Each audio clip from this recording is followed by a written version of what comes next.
Hello guys, అందరు ఎలా ఉన్నారు? ఈ వీడియోలో వచ్చేసి బెండకాయ ఫ్రై అనమాట. ఎంతో పొడి పొడిలాడుతూ ఎంతో టేస్టీగా ఉంటుంది. పిల్లల కోసమైనా పెద్దవాళ్ళ కోసమైనా ఇలా అయితే మీరు ట్రై చేయండి. చాలా రుచిగా ఉంటుంది. అందరూ ఇష్టంగా అయితే తింటారు.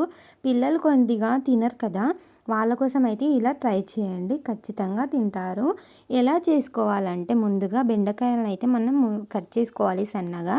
కొందరు పొడుగ్గా కట్ చేసుకుంటారు కదా, ఆ విధంగా కట్ చేస్తే పిల్లలకు తినడానికి కొద్దిగా ఇబ్బందిగా ఉంటుంది. కాబట్టి ఈ విధంగా అయితే ట్రై చేయండి. ఇలా సన్నగా అయితే కట్ చేసుకోవాలి. ఇలా కట్ చేసుకున్న బెండకాయల్ని కొద్దిగా సేపు వేయించుకోవాలి. అంటే ఆయిల్ వేయకుండా ఉట్టిగానే అయితే వేయించుకోవాలి.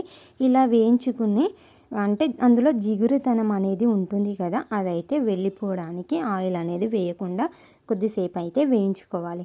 అలా వేయించుకున్న తర్వాత కొద్దిసేపు అయిన తర్వాత ఆయిల్ అయితే వేసుకోవాలి.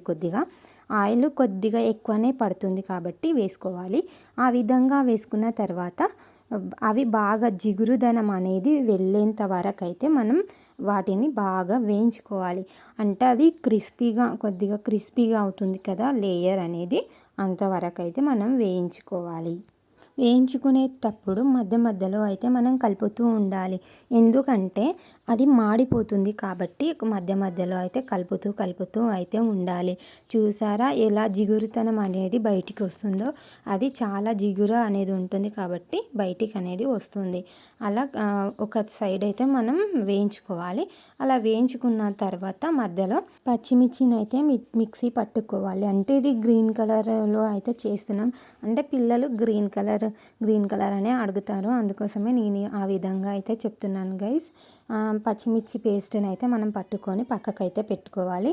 తర్వాత మనం వేయించుకుంటున్నాం కదా బెండకాయలు, ఆ బెండకాయలో కొద్దిగా పసుపునైతే వేసి వేయించుకోవాలి. తర్వాత కొద్దిగా అల్లం పేస్ట్ అయితే వేసుకొని అవి రెండు వేసుకోవాలి. తర్వాత మిగిలినవి వేసుకోవాలి కాబట్టి ముందుగా అవి రెండు వేసుకొని అయితే బాగా కలుపుకోవాలి.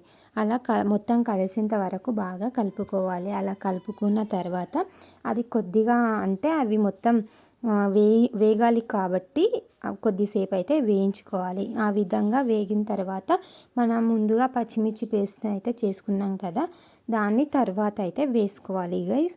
అంటే ఇది గ్రీన్ కలర్లో ఉంది అని పిల్లలు ఇష్టంగా తింటారు కాబట్టి నేనైతే ఆ విధంగా అయితే చేశాను గైస్. మీరు కావాలంటే కారం పొడి కూడా వేసుకోవచ్చు. ఇది గ్రీన్ కలర్లో అయితే చేస్తున్నాను. అంటే పిల్లలు ఆ విధంగా అంటారు కాబట్టి నేనైతే అలా అయితే పిలుస్తున్నాను. కొద్దిగా పచ్చిమిర్చి పేస్ట్ అలాగే సాల్ట్ని అయితే వేసి మనం కలుపుకోవాలి బాగా. అంటే అవి బాగా మగ్గేంత వరకు అయితే మగ్గించుకోవాలి మనము. అలా మగ్గితేనే చాలా టేస్టీగా ఉంటుంది.